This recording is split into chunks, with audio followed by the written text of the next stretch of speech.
হাদিস শরীফ বিবরণ দিয়েছে প্রিয় নবী মুহাম্মদুর রাসূলুল্লাহ সাল্লাল্লাহু আলাইহি ওয়াসাল্লাম। আমার আল্লাহর নবী জানিয়ে দিয়েছেন সমস্ত প্রকারের আমল তো বান্দা নিজের জন্য, আদম সন্তানের নিজের জন্য, ইল্লা সিয়ামা।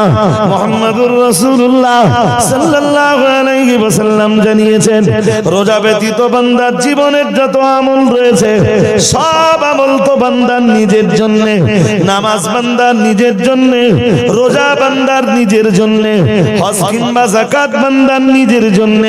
প্রিয় নবী মুহাম্মদুর রাসূল মানে নামাজ বান্দার নিজের জন্য, হজ যাকাত বান্দার নিজের জন্য, দান সাদকা কিংবা কোরআন তেলাওয়াত বান্দার নিজের জন্য।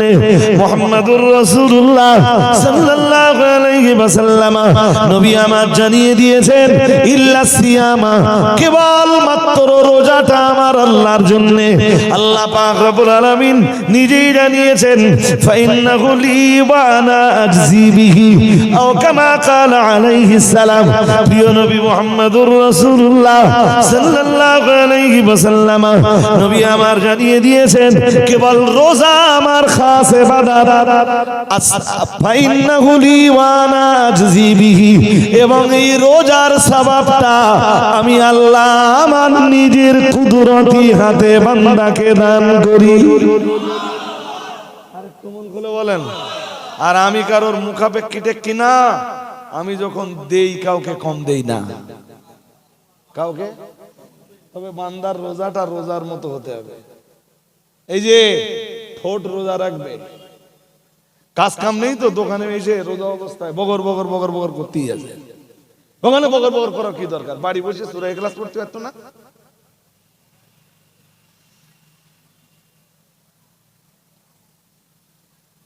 রোজা থেকে বেলা 3টের সময় মেসওয়াক নে গুতোচ্ছে।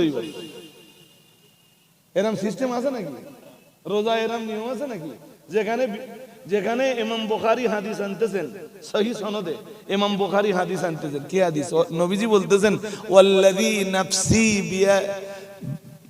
বিয়াদিহি, আল্লাহর হাবিব বলছেন যে আল্লাহর কুদরতি কবজায় মুহাম্মাদের প্রাণ। শুনছেন নাকি? হ্যাঁ। অথবা নবীজি বলেছেন ওয়াল্লাযী নাফসু মুহাম্মাদিন সাল্লাল্লাহু আলাইহি ওয়াসাল্লাম বিয়াদিহি, মুহাম্মাদের জীবন যে আল্লাহর কুদরতি কবজায়, ওই আল্লাহর কসম করে বলছি। নবী নিজে কসম করতেছেন। কার কসম? আল্লাহর কসম করে বলছেন, বলছেন যে আল্লাহর কুদরতি হাতে মুহাম্মাদের জীবন, সেই আল্লাহর কসম করে বলছি লা খালুফু ফামিস সাইমি ইনদাল্লাহ আতিয়াবু মির রিহিল মিসক। নবীজি বলতেছেন যে রোজাদারের মুখে সারাদিন পানি প্রবেশ না করায়, খাবার প্রবেশ না করায়, এটা দুর্গন্ধ আসে না?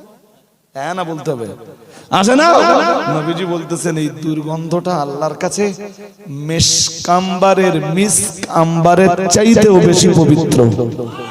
আর একটু মন খুলে বেলা 3টেতে নে এরকম গুতুগুতি করে সেগুলো শেষ করে দিতে সব। এ বুঝতে অসুবিধা হচ্ছে নাকি? হ্যাঁ, যদি বলেন হুজুর মেসওয়াক করা যাবে না, যাবে। আপনি সারা বছর মেসওয়াক করেন? মাগরিবের নামাজে মেসওয়াক করেন? আজকে মেসওয়াক নেছেন কেন? কোন কিতাবে লেখা আছে যে মেসওয়াক রোজার সুন্নাত? আমার জানা নেই। যদি আপনাদের জানা থাকে বলে দিলে, বা কারোর জানা থাকলে আমাকে বলে দিলে আমি শিখে নেব, অসুবিধা নেই। মানুষের শেখার তো শেষ থাকে না। তা আমি যেটা জানি মেসওয়াক উযুর সুন্নাত। মেসওয়াক ঠিক আছে, মাগরিবের নামাজের 5 মিনিট আগে একটু মেসওয়াক নিলেন, নিয়ে দাঁতগুলো একটু ডলে ডলন দিয়ে কুলি করে ফেলে দিলেন। মেসওয়াকের হক বেলা 3টের সময় শুরু করেছে, যে 4:30টার সময় যাচ্ছে পেঁয়াজির দোকানে, যে 200 গ্রাম পেঁয়াজি দাও। মানে রোজা আছে এটা জানা দিয়ে যাচ্ছে আমি সারাদিন কত কষ্ট করেছি, জান আমি রোজায় ছিল। জানেন আপনি যে আমার সাথে থেকে দেখবেন আমি মাঝে মাঝে রোজায় ইফতার করি শুধু পানি দে, অনলি পানি, কিছু কেনারও টাইম পাইনি। ওই সারাদিন লোকের দাঁড়ে দাঁড়ে ধরে ঘুরে বেড়েছি মাদ্রাসার কালেকশনে, এখন ফিরে আসতেছি জি, তা ইফতারের সময় হয়ে গেছে, কিচ্ছু কিনবার টাইম পাইনি। তো পানি দিয়ে ইফতার করে গাড়িতে নামাজের পার্টি ছিল, কোন জায়গায় দাঁড়িয়ে নামাজটা আদায় করে একটা পান গেলে ব্যাস। বাড়ি ফিরবো কটায়, ধরুন 7:30 কি 8:30, কোনোদিন দূর সফর হলে 9টা বাজবে।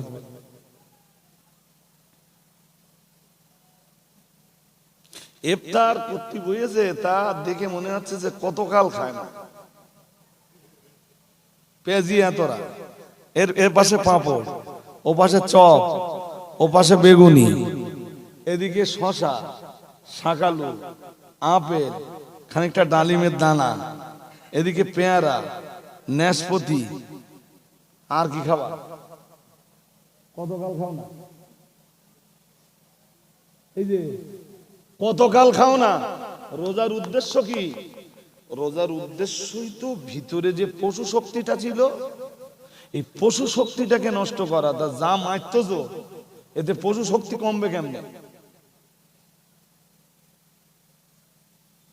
আমি বলছি যদি পসিবল হয় যতটা কম খাওয়া যায়, যতটা, একটু ট্রাই করে দেখেন না। প্রথম রোজায় একটা খেজুর খাবেন, ইফতারে একটা খেজুর খেলেন, একটু পানি পান করলেন, ইফতারের দোয়া পড়ে নিলেন, পড়ে নিয়ে একটা খেজুর খেলেন, পানি খেলেন, মন হয় তা দুটো ছোলা গালে দেন, না দিলেন না, দেন আমাদের দাঁড়ান দিন দেখি। আর রাত্রেবেলা ভাত খাবেন এক মুঠো। এই যে 11 মাস ধরে দেহে যে হারামগুলো জমেছে, এই হারামগুলো একটু বার করেন। নবীজি বলেছেন লা ইয়াদখুলুল জান্নাতা জাসাদুন গুদিয়া বিল হারাম। নবীজি বলেছেন যেই দেহে হারাম রক্তগোস্ত আছে, ওই দেহ জান্নাতে যাবে না।